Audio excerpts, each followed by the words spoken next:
एक बार फिर से स्वागत है आपका इस नए वीडियो में। और आप देख रहे हैं आपका अपना चहेता यूट्यूब चैनल जिसका नाम है गाँव का चौराहा। दोस्तों, आज जो हमारे एक दर्शक हैं उन्होंने हमें सवाल भेजा हुआ है और वो दिव्यांग भाई हैं।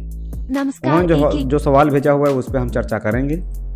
और उससे पहले आपको हम इनके सवाल के बारे में थोड़ा सा बता देते हैं, क्योंकि जो इनका सवाल है वो सवाल ये है कि भैया जी, मैं एक दिव्यांग व्यक्ति हूँ और मैंने अपना फॉर्म भरा हुआ था कुछ इस प्रकार से, जैसा कि आपको आपके स्क्रीन पर डिस्प्ले हो रहा होगा, आप इसे समझ पा भी रहे होंगे कि भाई देखिए, मैं दिव्यांग हूँ और उत्तर प्रदेश का रहने वाला हूँ। मैंने एक फॉर्म भरा हुआ था जो कि 2023 में फॉर्म भरा हुआ था, और हमारा जो फॉर्म है वो यहाँ पे कुछ इस प्रकार से लिख करके भी आ रहा है, लेकिन अभी पैसे नहीं आ रहे हैं। तो हमें क्या करना होगा, पैसे कब आएंगे, कैसे आएंगे, ये जानना चाहते हैं हमारे दिव्यांग भाई, जो कि आपको बताते चले कहाँ के रहने वाले, सारी चीज़ें बताएंगे। और दोस्त, अगर आप भी इसी श्रेणी में आते हैं और आपको भी उत्तर प्रदेश सरकार द्वारा कोई न कोई अनुदान मिलता है, तो आपके लिए भी ये जो वीडियो है बहुत ज़्यादा हो जाता है इम्पॉर्टेंट। पर उससे पहले आपको हम इनके फॉर्म के बारे में बताते चलें कि कैसे इनका क्या है फॉर्म, क्या है स्थिति इनके फॉर्म की। तो दोस्तों, आपके सामने पेश है इनका फॉर्म। दोस्तों, आपको बताते चलें कि ये जो हमारे दर्शक हैं, जो दिव्यांग व्यक्ति हैं, ये रहने वाले हैं सीतापुर डिस्ट्रिक्ट के। जी हाँ दोस्तों, सीतापुर डिस्ट्रिक्ट के रहने वाले हैं। तहसील इनका मिश्रिक है और ये ग्रामीण क्षेत्र में रहते हैं। ब्लॉक इनका मछरेटा है। इनका गांव और ग्राम पंचायत हम आपको नहीं बता सकते, लेकिन हाँ, इनका जो शुभ नाम है वो है दिनेश पाल।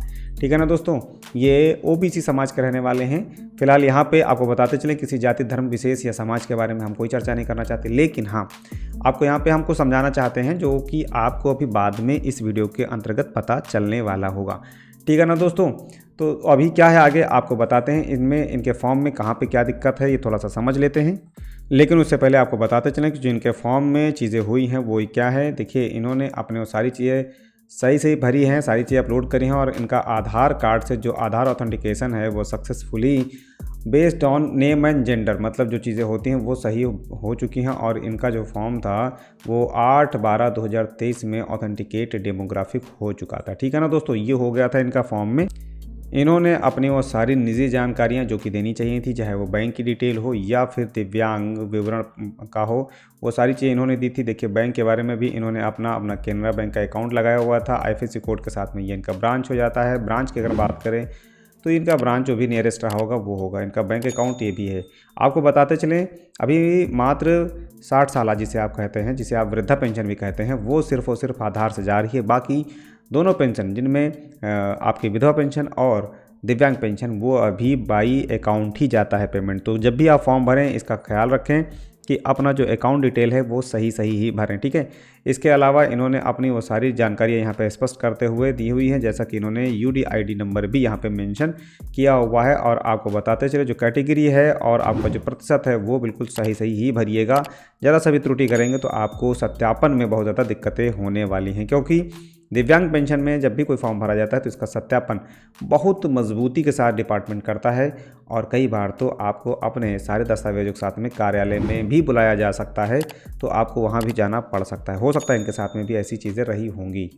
एक चीज़ और आपको ज़रा क्लियर करते चलें कि जब भी आपका अपना आय का विवरण अब देना होगा, तो आपको अपनी जो एक मानक आय और जो यहाँ पे चीज़ें हैं वो वही देनी है जो आपकी पात्रता में लागू होती हैं। पात्रता में अगर हम बात करें तो 42,000 रुपये आय जो है ये पात्रता के अंदर में आती है। इन्होंने अपना आय प्रमाण पत्र भी दिया हुआ है बहुत अच्छी तरीके से।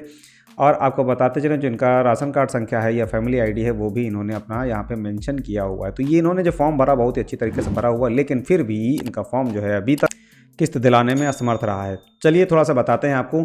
जब आप अपना फॉर्म चेक करते हैं तो पहली बात तो ये है कि जो आप अभी पीएफएमएस से चेक करेंगे, पीएफएमएस में जाकर के आप अगर चेक करेंगे तो यहाँ पे नॉट फाउंड रिकॉर्ड ही लिख करके आएगा। जी हाँ दोस्तों, नॉट फाउंड रिकॉर्ड लिख करके आएगा। तो अभी यहाँ पे लिखा क्या है, इसका मतलब क्या है बताते हैं। देखिए, इन्होंने जो अपना फॉर्म भरा हुआ था 27 नवंबर 2023 में भरा हुआ था, और 27 फरवरी 2024 में इनका फॉर्म वेरीफाइड हो चुका है, लेकिन रीवेरिफिकेशन के लिए भी गया हुआ। आप यहाँ पे देखेंगे पीएफएमएस अकाउंट वैलिडेशन स्टेटस में भी लिख करके आ रहा है, account validation response is pending from PFMS. अब बात आती है कि जब ये सारी चीज़ें हो चुकी हैं तो इतना समय क्यों लग रहा है, या ऐसा क्यों लिख करके आ रहा है, पैसा मिलेगा कि नहीं मिलेगा। तो आपको बताते चलें भैया कि जब भी आप अपना फॉर्म भरते हैं, फॉर्म भरने के बाद में ऑनलाइन करते हैं, ऑनलाइन करने के बाद में आपका जो फॉर्म है कुछ ये 4 चरणों में जा कर के आपके लिए सारी चीज़ें बेहतर हो पाती हैं। पहला चरण थोड़ा सा ध्यान से समझिएगा, जो चीज़ें ना समझ में आए तो उसे फिर से रिपीट कर लीजिएगा। पहला चरण क्या होता है कि जब आप अपना फॉर्म भर लेते हैं तो आवेदन यहाँ पर ऑनलाइन होता है, ठीक है। ऑनलाइन करने के बाद में क्या होता है कि आपको अपने फॉर्म को जमा करना होता है। कहाँ पे? अपने ब्लॉक में, ठीक। फिर उसके बाद में क्या होता है, देखिए पहली बात तो आप अपना फॉर्म ऑनलाइन करते हैं। ऑनलाइन करने के बाद में फिर आपको फॉर्म को करना होता है जमा। जमा करने के बाद में क्या होता है, जो दिव्यांग जन कल्याण अधिकारी होते हैं, ठीक है, जो आपके ब्लॉक में बैठे हुए लोग होते हैं, वो उसे स्वीकृति देंगे या फिर जो है रिजेक्ट करेंगे, मतलब उसे सेलेक्ट करेंगे या रिजेक्ट करेंगे, ये उनके ऊपर में होता है। अगर आपके दस्तावेज में, आपके फॉर्म में ज़रा सी भी कोई त्रुटि नहीं है और आपने सही सारी चीज़ें दी हुई हैं तो ये आपका फॉर्म स्वीकृत हो जाता है, मतलब वेरीफाई हो जाता है, वेरीफाइड हो जाता है। फिर उसके बाद में क्या होता है, इसे PFMS के लिए भेजा जाता है, जो कि अभी आपको देखने को मिल रहा होगा कि आपका फॉर्म अभी रिस्पॉन्सिबल है PFMS के लिए। PFMS में खाता जो आपका फॉर्म होता है, बाकी चीज़ें होती हैं, उसे यहाँ पे सत्यापित किया जाता है, वेरीफाई किया जाता है। और यहाँ पे PFMS में वेरीफाई होने के बाद में पुनः DWO द्वारा, जी हाँ दोस्तों, DWO द्वारा यहाँ पर वेरीफाई करने के लिए पुनः भेज दिया जाता है, जो कि खाता विवरण का पुनः PFMS द्वारा होता है सत्यापन।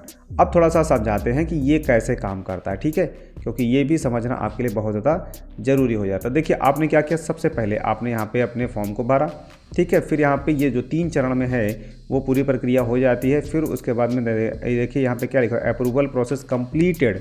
जो आपकी प्रक्रिया थी वो पूरी हो चुकी है, लेकिन और देखिए क्या लिखा है, approval process completed and finally freezed by DWO but account reverification pending and DWO label. जो हमने आपको यहाँ पे बताया, चौथे चरण के लिए जिला दिव्यांग जन अधिकारी द्वारा पुनः सत्यापन करने की प्रक्रिया में अभी विचाराधीन है, इसलिए आपको अभी कोई पेमेंट नहीं मिल पा रहा है। लेकिन जैसे यहाँ पे वेरीफाइड हो जाएगा तो आपका यहाँ पर भी कुछ लिख करके आ जाएगा और आपका जो PFMS में रिकॉर्ड अभी नॉट फाउंड बता रहा है वो भी आपको यहाँ पे दिखाई देना शुरू कर देगा, ठीक है ना दोस्तों। तो अभी अगर आपका भी ऐसा कुछ फॉर्म था तो आपको ज़रा सा भी परेशान नहीं होना है, ये फॉर्म आपको जल्द ही पेमेंट दिलाएगा और हो सकता है आने वाली किस्तों में आपको पेमेंट भी मिल जाए। अगर आपको आने वाली पेमेंट्स में पैसा मिल जाए तो ज़रूर आप हमारे कमेंट्स बॉक्स में आकर के फिर से बताइएगा और हमारे वीडियोस को निरंतर पाने के लिए चैनल को जरूर सब्सक्राइब करते हुए बेल के आइकन को दबा दीजिएगा। अगर अच्छा लगा है ये वीडियो और आपको अच्छी जानकारी मिली है तो प्लीज़ इसे शेयर करना मत भूलिएगा।